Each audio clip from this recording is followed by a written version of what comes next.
کرتے ہوئے بحیرہ کا واقعہ سنایا. بحیرہ ایک شخص بہت بڑا عالم تھا تورات و انجیل کا. بڑی بڑی دور سے لوگ، اس کا جو گھر ہے نا وہ شام کی سرحد، شام اور اردن کی سرحد کے پاس ہے. لوگ اسے پڑھنے آتے تھے اور یہ عربوں کو کچھ نہیں سمجھتا تھا. بہت بڑا عالم تھا.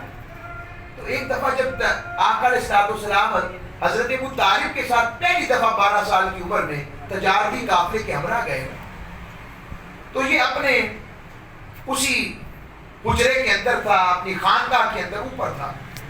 دیکھتا ہے، دور سے دیکھتا ہے، خانقاہ کی چھت سے دیکھ رہا ہے، اوپر والے حصے سے دیکھتا ہے قافلہ آ رہا ہے اور قافلے کے ساتھ ساتھ ایک بادل ساتھ ساتھ اوپر چل رہا ہے. وہ دیکھتا ہی رہا کہ بادل کیا ہے. اور جب گزرتے ہیں تو وہ درخت بھی جھکتے جا رہے ہیں، پتھر بھی ان کو گرا رہے ہیں. منظر کیا ہے؟ پوچھنے لگا یہ کن کا قافلہ ہے؟ کہا یہ قریشیوں کا قافلہ ہے. کب ان کو بلاؤ، میں ان کی دعوت کرنا چاہتا ہوں. اور وہ دیکھتا رہا کہ ایک جگہ آ کر بادل رک گیا ہے ایک درخت کے اوپر، اور درخت بھی ایسے جھک کر نیچے شاخیں بنا کر بیٹھ گیا، جیسے امبریلا نہیں ہو جاتی ایسے، کہ کسی کو جیسے دھوپ سے بچا رہا ہو. اب اسے نظر تو کوئی نہیں آ رہا تھا، بس دور سے دیکھ رہا تھا. اس نے قافلے والوں کو کہا میں نے دعوت کرنی ہے آپ کی. سب آئے تو دیکھتا رہا. پھر دیکھا کہ جب سب آ رہے ہیں اب بادل ابھی وہی کھڑا.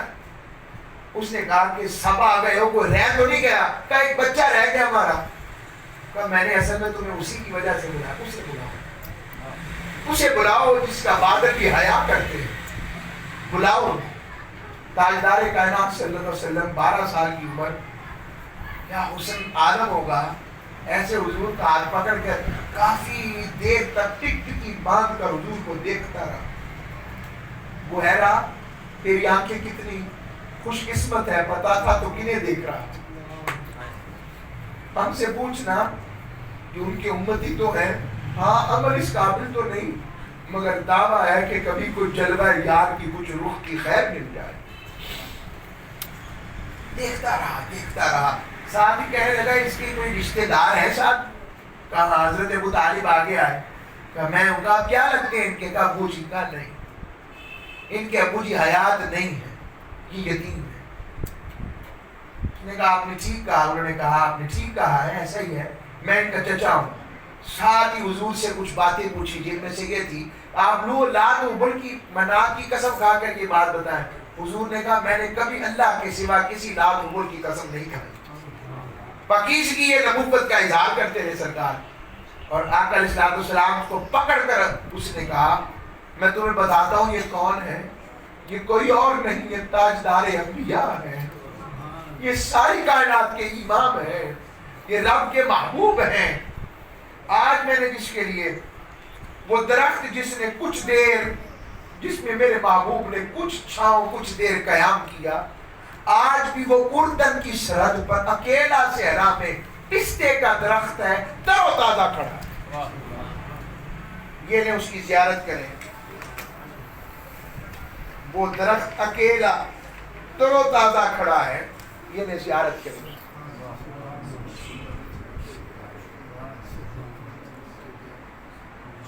یہ درخت تر و تازہ کھڑا ہے.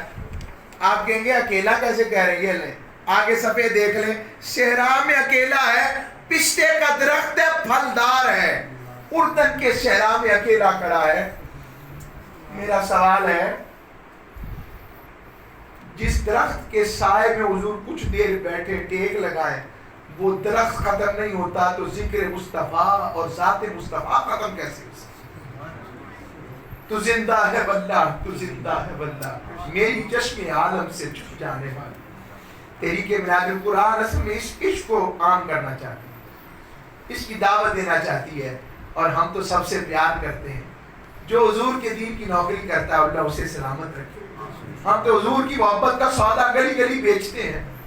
ہم تو بس ان کی باتیں سناتے ہیں. حضور شیخ الاسلام ڈاکٹر محمد طاہر القادری کی کو اللہ نے کرم نوازی سے نوازا اپنے کرم سے اپنے حبیب کے صدقے. اور اہل سنت پر اور اہل اسلام پر خصوصی کرم ہوا اہل پاکستان پر کہ حضور شیخ الاسلام نے 20 جلدوں پر مشتمل تفسیر قرآن عربی میں مکمل کر دی. سبحان اللہ. آئیے اس محبت کے ساتھ تحریک کا حصہ بنے, اس محفل میں آیا کریں. آپ آتے ہیں اور ساتھ ساتھ لوگوں کو لے کر آئیں. یہ جگہ تھوڑی پڑ جائے, کوئی لالچ تو نہیں نا ہمیں آپ سے, ایک ہی ہے اللہ اور اس کے رسول کے ذکر کی بات.